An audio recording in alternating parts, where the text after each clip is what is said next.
اللہ حافظ کر دیا ہے ہم نے چترال کے علاقے کو، اب گلگت بلتستان کا علاقہ شروع ہو گیا یہاں سے۔ موٹر سائیکل پر گلگت بلتستان، چترال یا بلوچستان کا سفر کرنا سیاحوں کا خواب ہوتا ہے۔ سب سے پہلے تو ان فوائد کی بات کرتے ہیں جو ایک موٹر سائیکل سوار کو دوسرے سیاحوں کی نسبت کہیں زیادہ حاصل ہوتے ہیں۔ موٹر سائیکل پر مکمل منظر ہمہ وقت رہتا ہے۔ کار یا بس میں سفر کرتے ہوئے آدھا منظر تو کار کا فرش، چھت اور شیشوں کے گرد سپورٹ وغیرہ کی وجہ سے کٹ جاتا ہے، جبکہ موٹر سائیکل پر سفر کرتے ہوئے مکمل پینوراما آپ کے سامنے رہتا ہے۔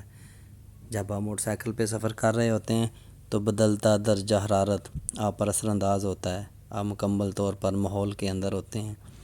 گلگت بلتستان میں درجہ حرارت میں بے حد تنوع ہے۔ آپ جیسے ہی کسی موڑ پر نالے کے قریب سے گزرتے ہیں یا کسی سرسبز آبادی میں داخل ہوتے ہیں تو درجہ حرارت گر جاتا ہے، اور جیسے ہی آبادی یا نالے کو عبور کرتے ہیں تو درجہ حرارت بڑھ جاتا ہے۔ اس کو موٹر سائیکل سوار ہی محسوس کرتا ہے، جبکہ اگر آپ نے کار یا بس میں اے سی لگایا ہوا ہے تو درجہ حرارت کے اس منفرد فطری کھیل سے ناواقف رہتے ہیں۔ فطرت میں رہ کر سفر کرنے کا کچھ متبادل نہیں ہے۔ کراکرم ہائی وے پر سفر کرنے کے دوران آپ کئی خطوں سے گزرتے ہیں۔ ہر خطے کی جڑی بوٹیاں اور پھلوں کی اپنی خوشبو ہوتی ہے جو فضا میں پھیلی رہتی۔ آپ موٹر سائیکل سوار ہیں تو آپ کو ہر خطے کی خوشبو سے لطف اندوز ہونے کا موقع ملتا ہے۔ جب ششتیال سے آگے گلگت بلتستان میں داخل ہوتا ہوں تو آنکھیں بند بھی کر لوں تو پتہ چل جاتا ہے کہ گلگت بلتستان میں داخل ہو گیا ہوں۔ اس کی وجہ بنجر پہاڑوں میں کثرت سے پائے جانے والی ایک خوشبودار بوٹی ہے۔ جب آپ کار یا بس میں ہوتے ہیں تو دوسرے لوگوں کی وجہ سے ایک خاص جبر کا شکار رہتے ہیں۔ ہو سکتا ہے آپ ایک خوبصورت آبشار کے پاس رکنا چاہیں، لیکن آپ کے کسی ساتھی کو اعتراض ہو کہ منزل مقصود پر پہنچنا ضروری ہے یا یہ وقت کا ضیاع ہے، وغیرہ وغیرہ۔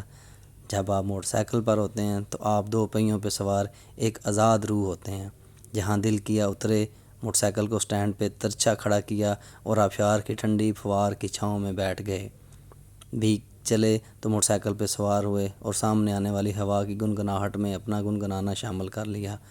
کسی ٹور پر کتنا پٹرول خرچ ہوگا، یہ ٹور کا بجٹ بناتے ہوئے زیر غور رہتا ہے۔ حالیہ پٹرول کی قیمتوں کی وجہ سے یہ معاملہ کہیں زیادہ اہمیت اختیار کر گیا ہے۔ آپ ایک عمومی مائلیج دینے والی کار کے لیے بھی گلگت بلتستان کا ٹور پٹرول کے حوالے سے 20-25 ہزار کا بنتا ہے، جبکہ موٹر سائیکل سوار پنڈی سے ٹینکی فل کروائے اور داسو پہنچ جائے، داسو سے ٹینکی فل کروائے اور ابھی پٹرول ٹینکی میں کافی ہوگا کہ گلگت پہنچ جائے۔ بہرحال 6 سے 8 ہزار پٹرول میں گلگت بلتستان آنا جانا ہو جاتا ہے۔ گلگت بلتستان میں بہت سے راستے ایسے ہیں جہاں سفر بذریعہ جیپ ہی ہو سکتا ہے۔ آپ کو کار کے علاوہ یہ اضافی خرچہ بھی برداشت کرنا پڑتا ہے کہ جیپ کرائے پہ لینی پڑے گی، جبکہ جہاں جیپ جائے گی وہاں موٹر سائیکل بھی پہنچ جاتی ہے، اس لیے یہ اضافی خرچہ بھی بچ جاتا ہے۔